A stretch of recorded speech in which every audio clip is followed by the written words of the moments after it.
जिम्मेदारियां दी गई जो आपके समक्ष कुछ अलग रूप में प्रस्तुत हो। नवरात्रि में हम लोग माँ दुर्गा की पूजा करते हैं और माँ दुर्गा से मतलब हमारी मातृशक्ति से, क्योंकि यहाँ पे कोई भी पुरुष अवतार नहीं लिया है, किसी न किसी माँ के गर्भ से जन्म लिया है। तो जो मूल अवधारणा हमारी होती है कि अगर हम कभी भी अपनी माँ को सम्मान नहीं दे सके, बहनों सके, तो नवरात्रि पर्व पे हम सम्मानित करते हैं और लास्ट में कन्याओं का पूजन भी करते हैं। तो मूल उद्देश्य इसी को देखते हुए सरकार द्वारा पहले से मिशन शक्ति अभियान चलाया गया था। नवरात्रि के दृष्टिगत उनके द्वारा इसका चौथा चरण शुरू किया गया। इस चौथे चरण में जो हम लोग का मूल उद्देश्य है कि जो भी अपराध हो रहे हैं उनकी रोकथाम के लिए, शिकायत के लिए, निवारण के लिए तो थाना आपका है ही है, लेकिन से बहुत सी ऐसी चीजें हैं जो आपके वेलफेयर से संबंधित है, आपके कल्याण के लिए है। बहुत से हमारे परिवार ऐसे हैं, ये ग्रामीण परिवेश है और अपना बहराइच जनपद भी आकांक्षी जनपद है, यहाँ बहुत कुछ किया जाना शेष है। तो फिर उसमें भी सुजौली थाना ऐसे बहुत से परिवार है कि जिनकी वार्षिक इनकम वार्षिक आय 2 लाख या 3 लाख रुपए से कम होगी। तो बहुत सी योजनाएं पहले से सरकार द्वारा संचालित की जा रही हैं, मुख्य रूप से महिलाओं के लिए। ऐसी निराश्रित महिलाएं जिनमें यदि उनके पति का या ऐसी बुजुर्ग महिलाएं हैं उनके पति का देहांत हो गया है तो उनके लिए विधवा पेंशन योजना की स्कीम पूर्व से सरकार के द्वारा चलाई जा रही है और वर्तमान में भी चल रही है। तो यहाँ पे हर पंडाल में जाकर, क्योंकि ऐसे तो सभी लोग इकट्ठा नहीं हो पाते हैं, ये एक प्रयोजन है ताकि बिना किसी को इकट्ठा हुए इतनी गैदरिंग नहीं हो पाती है। यहाँ पे स्वतः सब लोग चल के आते हैं। तो सारी सरकार की ये योजना है कि आप तक सारी बातें पहुँचे और ये आपके लाभ के लिए है।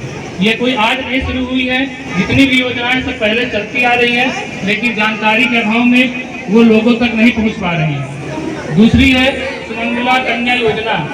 ऐसे बच्चे या ऐसे अभिभावक जिनकी वार्षिक आय 3 लाख रुपए से कम है, तो 6 चरणों में उनकी बच्चों की 2 बच्चियों की शिक्षा के लिए सरकार द्वारा पैसा दिया जाता है और इंटर तक की, ग्रेजुएशन तक की शिक्षा उनको मुफ्त रखी गई है सरकारी कॉलेजों में।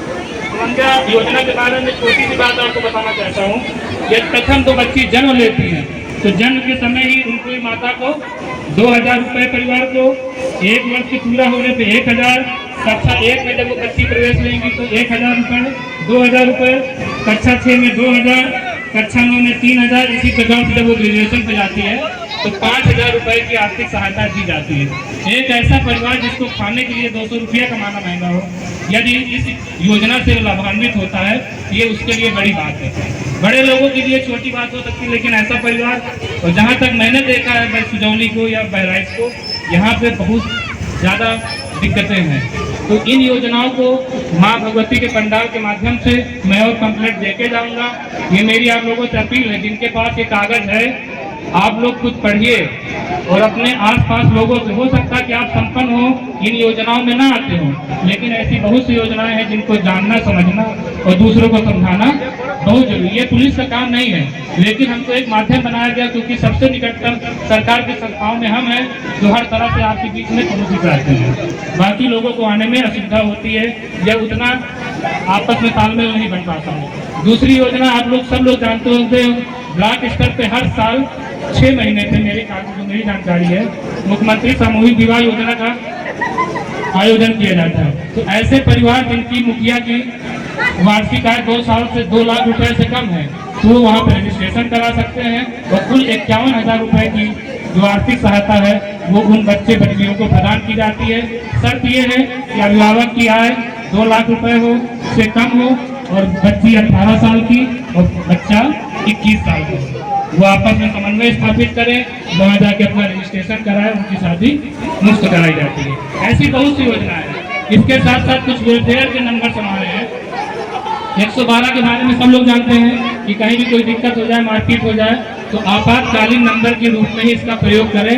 एक दूसरे की किसी को परेशान करने के लिए से उन रूपों में न करें, क्योंकि आपके एक वो इवेंट जनरेट होता है, वो गाड़ी कहीं पर रहती है, उसको जाने में हो सकता खुदा न खास्ता आपकी एक गलत सूचना पे एक जरूरी सूचना उसकी छूट जाए, जहाँ पे उसका पहुँचना ज़्यादा जरूरी था। 108 आपकी एम्बुलेंस सेवा है। 1090 जितनी भी, मेरा मुख्य उद्देश्य है 1090 के बारे में बताने के लिए।